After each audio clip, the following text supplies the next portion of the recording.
The idea of implanting a microchip into your body is no longer science fiction. In the future, after a quick implantation procedure, you could be able to simply point at a vending machine to access your favorite drink.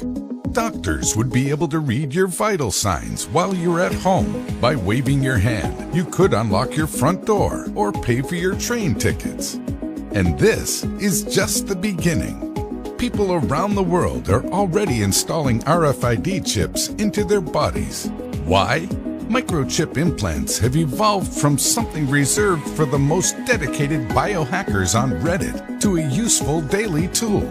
Like Elon Musk's Neuralink, microchipping has its roots in the philosophic idea of transhumanism.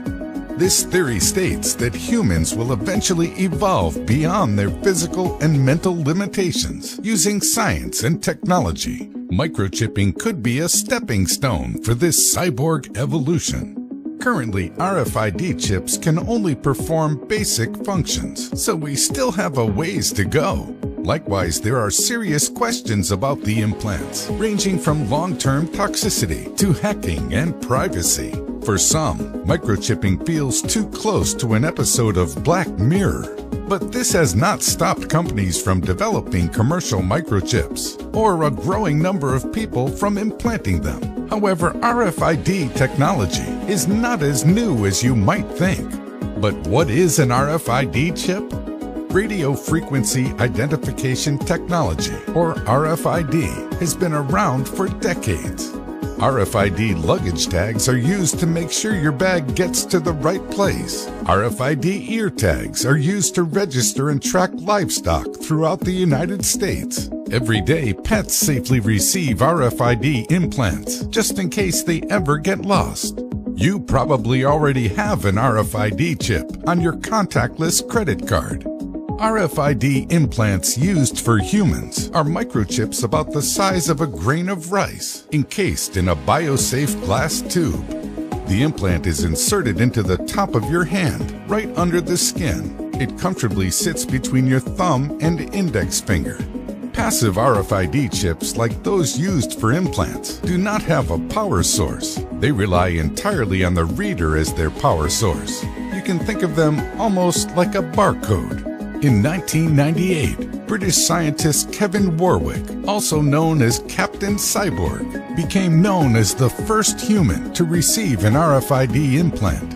University of Reading researchers monitored Warwick as he walked through the halls while operating tagged doors, heaters, and lights around the building without ever needing to touch them. Nonetheless, the development and adoption of RFID implants have been slow. In the early 2000s, American companies like Verichip tried to create their own healthcare-oriented microchip implants, only to later realize that 90% of Americans were not comfortable with the technology. The broader concern is that chip technology could be used to track people's movements. Before the company's growth was halted, Verichip proposed using the implants to track and monitor migrant workers. It is not hard to imagine that the chips could be abused. RFID chips present a potential security risk too, as it is possible to hack them. And in the long term, there are a lot of questions about toxicity. But there is some good news. A new wave of tech startups is working on safer RFID chips. The tech startup 3 Square Market is developing the next generation of commercial microchip implants. They believe that the benefits of implanting RFID technology into the body far outweigh any potential anxieties about them. These next-generation RFID chips could store important medical information, control automated home appliances, read vital signs, provide a more secure method of logging into smart devices, and even control your car. The possibilities are endless. They could also be used to track your loved ones, like your children or aging parents.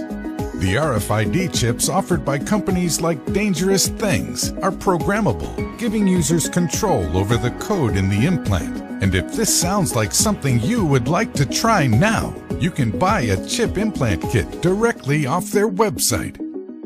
In tech-optimist countries like Sweden, a growing amount of residents are already getting microchips implanted under their skin. The interest of implants is moving beyond just a trend. There are growing communities across the internet that are dedicated to RFID implants, and medical companies are investing resources into perfecting them. The only thing preventing widespread adoption is the public's concerns.